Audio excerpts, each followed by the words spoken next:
Brought to you by ITIL Series. ITIL Power Series.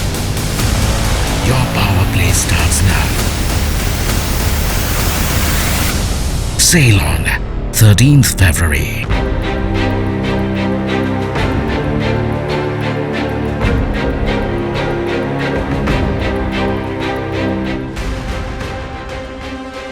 Valentine day के त्योहार को लेकर जी तोड़ मेहनत करने वाले नरों के लिए मिर्जापुर के नटवा मोहल्ले में रहने वाले कमाल अहमद ने एक संदेश भेजा है। कमाल अहमद का आरोप है कि नटवा मोहल्ले में रहने वाली उनकी पत्नी नटवर लाल बन गई।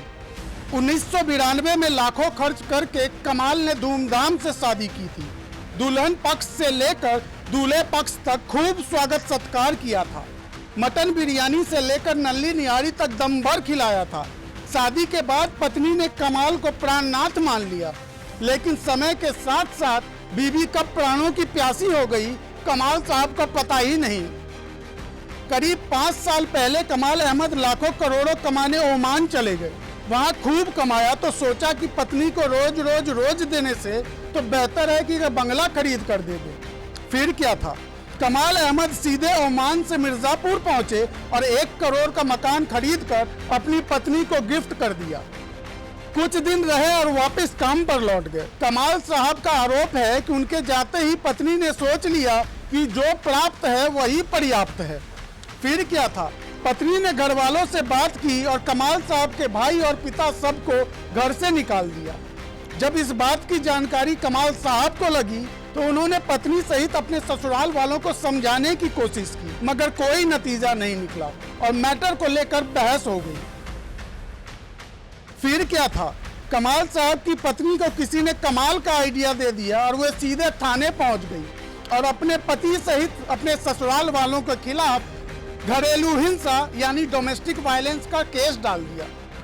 बेचारे कमाल साहब ओमान से सम्मान बचाने के लिए मिर्जापुर पहुंचे, लेकिन तब तक केस हो चुका था। किसी तरह 15-20 लाख फूंक कर केस को रफा दफा करने की कोशिश की, मगर कुछ हासिल नहीं हुआ। सालों केस लड़ने के बाद भी जब कुछ नहीं हुआ तो बेचारे दर भटकने लगे। ऊपर से पत्नी को गुजारा भत्ता देने को भी कह दिया गया। अब कमाल साहब के पास ना पैसा बचा है और ना ही हिम्मत कि केस लड़ सके। इसीलिए डीएम ऑफिस के सामने पोस्टर लगाकर उन्होंने पत्नी गुजारा भत्ता मांगना शुरू कर दिया और कह रहे हैं कि बीबी हुई माला माल और हम हुए टन गोपाल, मुझे इंसाफ चाहिए। मेरा नाम कमाल अहमद है। कमाल जी, क्या कर रहे हैं आप? कहाँ पर आए हैं? मैं ओमान में सर्विस करता हूँ। 5 साल पहले मेरी वाइफ ने मेरे ऊपर, मेरे भाई भाभी के ऊपर आपराधिक मामले का केस कर दी थी। उसके बाद 125 गुजारा भत्ता, घरेलू हिंसा, सब झूठे केस कर दिए। कौन? वाइफ ने। किसकी? मेरी वाइफ ने। अच्छा, कब शादी हुआ था आपका? शादी हमारा नवंबर 1992। अच्छा, तो क्या आप यहाँ पर क्या कर रहे हैं? यहाँ पे हम ये मांग हमारी ये है कि केवल मर्द के ही पंख न काटे जाएं, औरत को भी कानूनी शिकंजे में किया जाए। अगर झूठ बोलती है तो उसको भी सजा होनी चाहिए।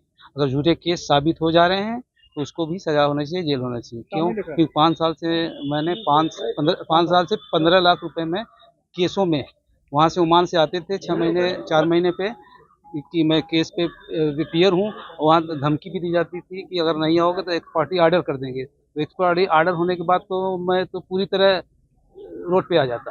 तो इसलिए मैंने आके 15 लाख मेरा खर्चा हुआ केस होने के बाद। मेरे भाई तो आप ये किस तरीके से जागरूक कर रहे हैं? क्या इसका मतलब संदेश क्या देना चाहते हैं? संदेश ये देना चाहते हैं कि पहला संदेश ये है कि पत्नी के नाम कोई प्रॉपर्टी करना सही नहीं है। अच्छा। बहुत ही गलत है, क्योंकि पत्नी उसके बाद किसी यार के साथ मिलके आपको जान भी ले सकती हैं और आपकी प्रॉपर्टी तो गई ही गई।